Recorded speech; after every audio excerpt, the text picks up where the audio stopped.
The Woman in Black by Eugene Mathena. For years, travelers along the highways and interstates of Southwest Virginia have whispered tales of the woman in black, a mysterious figure, always clad in dark attire, appearing and vanishing without a trace. Some claim she is a lost soul, forever wandering the roads in search of something, someone. Others believe she is a harbinger, an omen of misfortune. I never put much stock in ghost stories, but one early Saturday morning, I encountered her myself. I was on my way to work, the dawn barely breaking through the Appalachian mist. The air was still, the road empty save for my truck rumbling toward Radford from Dublin.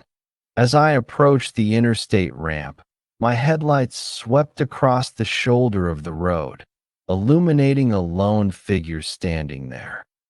She was striking tall, slender, and dressed entirely in black. Her dark hair cascaded over her shoulders, blending into the shadows of her flowing attire.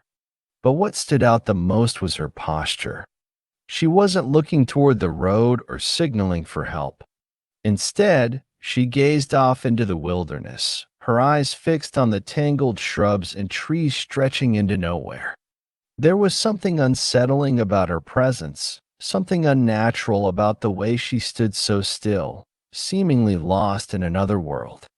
For a fleeting moment, I debated stopping. Perhaps she was in trouble. But as I slowed, a chill ran down my spine, an unshakable instinct warning me to keep going. I watched in my rearview mirror as I passed. She never moved. Not a step, not a glance. Just standing there, staring into the unknown. Later, I mentioned the encounter to my nephew. His reaction was immediate. He knew exactly who I had seen.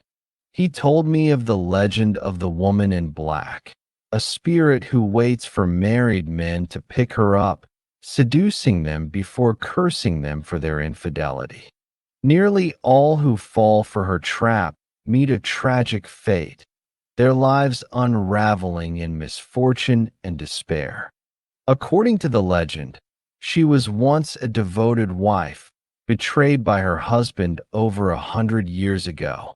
Consumed by the agony of his betrayal, she now roams the roads, feeling the pain of the many wives left behind, exacting vengeance on the husbands so willing to stray. An old Roanoke Times article from 1902 contained a small but intriguing headline. I was immediately drawn in, reading about what turned out to be a widespread phenomenon during that year. The reports were not isolated to Roanoke, but spanned Bristol, Bluefield, Tazewell, Lynchburg, and beyond. Over the course of 9 months, newspapers from different parts of the state printed nearly identical accounts of a spectral woman dressed in a long black dress, black coat, a veil covering the lower half of her face, and a turban-like headdress. Men reported encountering this ghostly figure as she followed them home late at night. Some even claimed they fired bullets at her, only to see them pass through her form without effect. Time and again, she would vanish into thin air, leaving behind a chilling presence. The men who encountered her were reputable, their testimonies carrying an eerie consistency.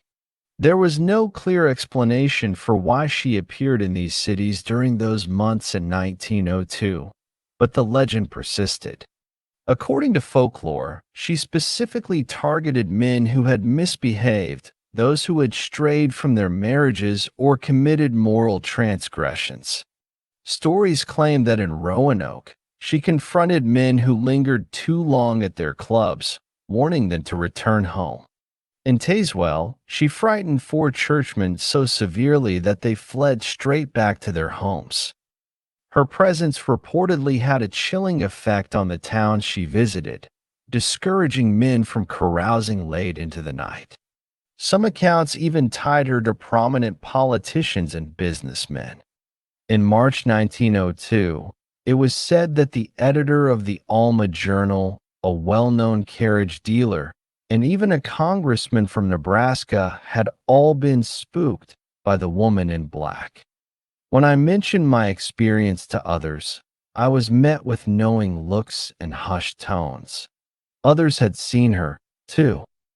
Different places, different nights, but always the same, a woman in black, standing silently, watching something unseen. Some say she's the spirit of a woman who met a tragic end on those roads. Others believe she's something older, something tied to the land itself. I can't say what I saw that morning, but one thing is certain, the woman in black is real, and she's still out there,